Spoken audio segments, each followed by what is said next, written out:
मानवता के अपराधी, मैं फिर से कहता हूं कि मानवता के अपराधी जो विश्व गुरु होने का मुलम्मा उछालते हैं, मानवता और इंसानियत भाईचारे के वो दुश्मन जो महामानव होने की नौटंकी करते हैं, कि इस देश के नौजवान, इस देश के पढ़े लिखे बच्चे, इस देश में पढ़ाने वाले अध्यापक अगर वो सड़कों पर उतर गए तो आपका तख्ता पलट कर रख देंगे। और इसलिए अब एक तरफ गले मिलने की सियासत है और दूसरी तरफ गले काटने की सियासत है, और हमको बताना होगा लोगों को, आप आदमी और आदमी के गले मिलने से नफरत करते हैं, और आपको गले मिलने से नफरत इसलिए है क्योंकि आप गले काटने की सियासत करते हैं। याद रखना चाहिए कि ये वो देश है जहां बड़े बड़े लोग चुनाव हार जाया करते हैं, जमानतें जब्त हो जाया करती हैं। जो इंडिया है ये हुजूर के माथे पर चढ़ गया है।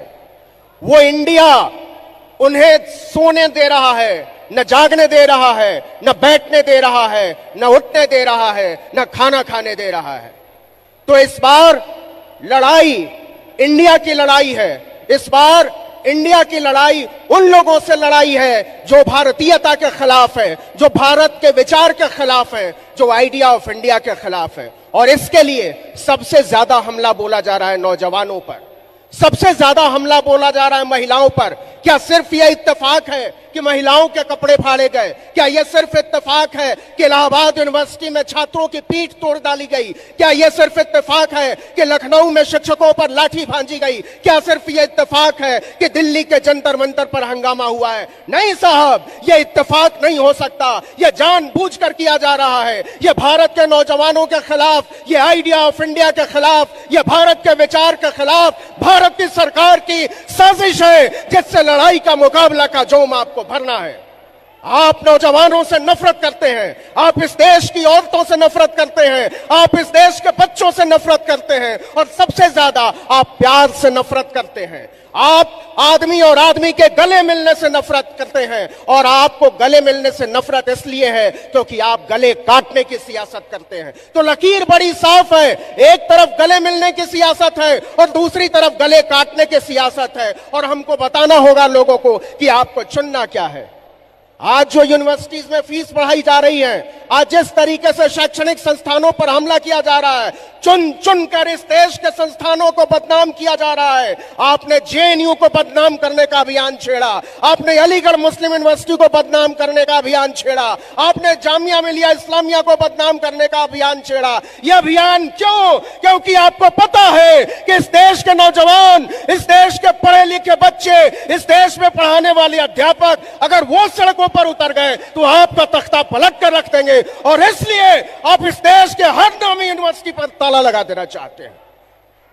क्या इस देश की हुकूमत, क्या इस देश की सत्ताधारी पार्टी किसी गुंडे मवाली के खिलाफ है? क्या किसी भ्रष्टाचारी के खिलाफ है? क्या किसी दागी के खिलाफ है? नहीं, आप पढ़ने लिखने वालों के खिलाफ है, आप सोचने वालों के खिलाफ है, आप भाषण देने वालों के खिलाफ है, आप लेख लिखने वालों के खिलाफ है, आप गीत गाने वाले लोगों के खिलाफ है। और लकीर बिल्कुल साफ है कि एक तरफ वो लोग हैं जिनके खिलाफ आप लड़कर भारत का माहौल बनाना चाहते हैं, और एक तरफ वो लोग हैं जो सचमुच में इस भारत के प्रतिनिधि हैं।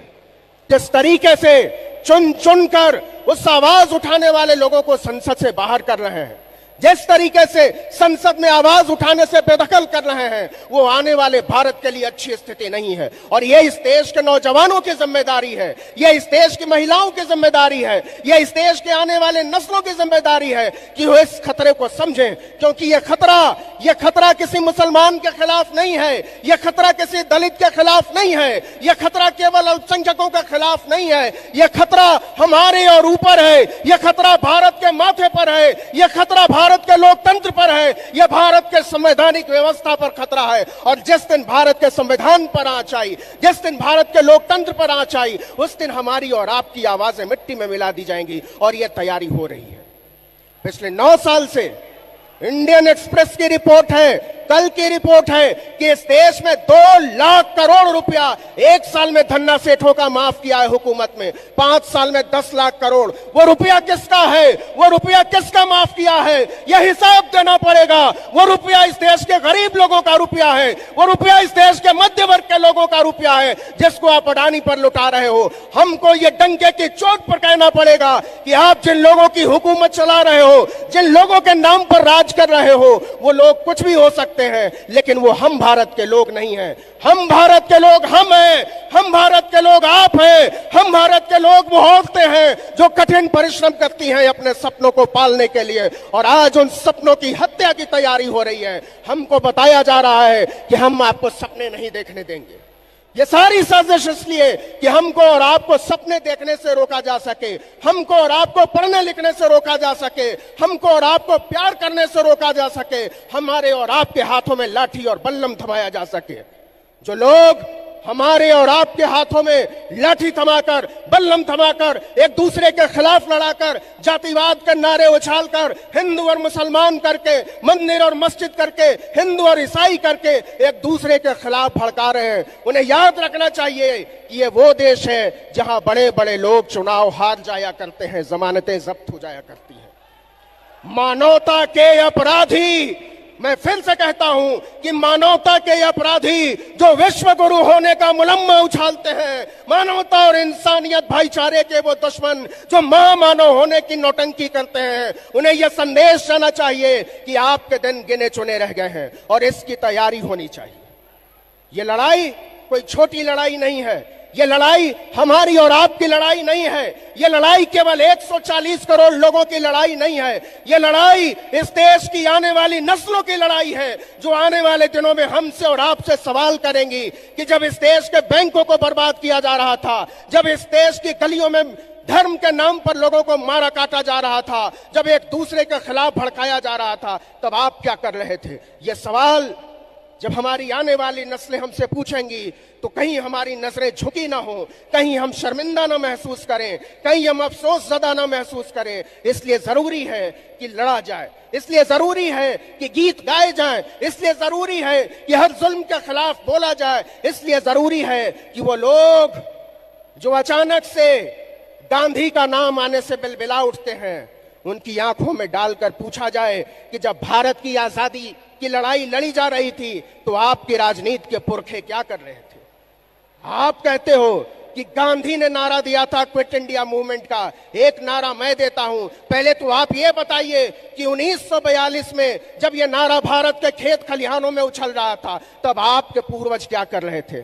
आपको बताना पड़ेगा कि आप ही वो लोग हैं जिन्होंने भारत के झंडे से नफरत की है, आप ही वो लोग हैं जिन्होंने भारत के संविधान से नफरत की है, आप ही वो लोग हैं जिन्होंने भारत के भाईचारे से, न्याय, प्रेम, समानता और बंधुत्व के विचार से नफरत की है। तो एक तरफ नफरत है, दूसरी तरफ भाईचारा है, एक तरफ प्यार है, दूसरी तरफ प्यार के दुश्मन है, एक तरफ गीत गाने वाले लोग हैं, दूसरी तरफ सिनेमा और गीतों पर बैन लगाने वाले लोग हैं। तो हमको और आपको सोचना पड़ेगा कि आने वाले दिनों में ये जो लड़ाई आगे बढ़ेगी उसका तरीका क्या हो, उसका तसव्वुर क्या हो, उसका सलीका क्या हो, उसके सवाल क्या हो। और बात बड़ी साफ है कि कड़ा के दंगा, जला के बस्ती, मुआवजा बांटता है जो अब, उठो के मिलजुल कर उसका खाना खराब करना। ये समेटी हुई लड़ाइयां हैं, ये बिखरी हुई लड़ाइयों को समेटने का वक्त है।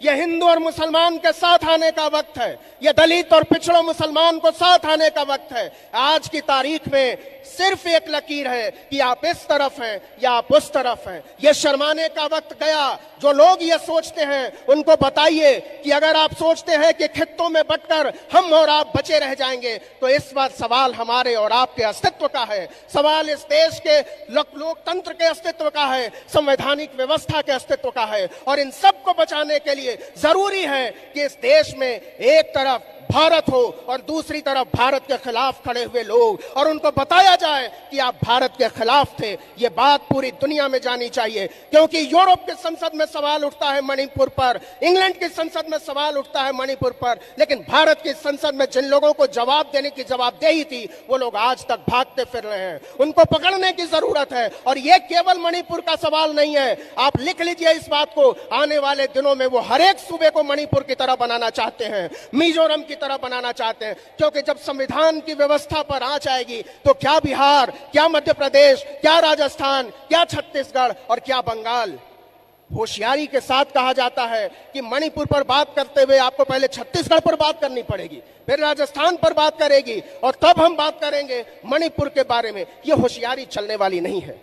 इस देश के नौजवानों में राजनीतिक चेतना की जरूरत है। आदरणीय दिग्विजय सिंह ने एक बात बड़ी साफ कही और उससे मेरी पूरी सहमति है, और लंबे समय से हमारी तरह के लोग इस पर सोच रहे हैं। मैं हमेशा सोचता हूं कि इस देश की पार्टियां क्यों टूट जाती है, वो लोग क्यों दूसरी तरफ चले जाते हैं, क्यों बीच में पाला बदल लेते हैं। तो इसका जवाब बड़ा सीधा है कि वो वैचारिक लोग नहीं होते, वो विचारधारा से जुड़े हुए लोग नहीं होते। इसलिए लड़ाई वैचारिक हो, यह कोई पर्सनल दुश्मनी का मामला नहीं है, यह विचारों की लड़ाई है, यह संप्रभुता की लड़ाई है, यह सोच और समझदारी की लड़ाई है। इसे लोकतंत्र के रास्ते से लड़ा जाना चाहिए और हम सब मिलकर इसको लड़ेंगे और जीतेंगे, आगे बढ़ेंगे और लोग बताएंगे आने वाले दिनों में कि हमने ये लड़ाई लड़ी थी। और वो लोग जो विश्व गुरु बनने का ख्वाब देख रहे हैं या मीडिया जिनके बारे में उछाल रहा है, उन्हें सिर्फ एक संदेश दिया जाए। ताज भोपाली का एक बड़ा मशहूर शेर है कि तुम्हारे बज़्म से बाहर भी एक दुनिया है, मेरे हुजूर बड़ा जुर्म है बेखबरी। इनकलाब जिंदाबाद, लोकतंत्र जिंदाबाद।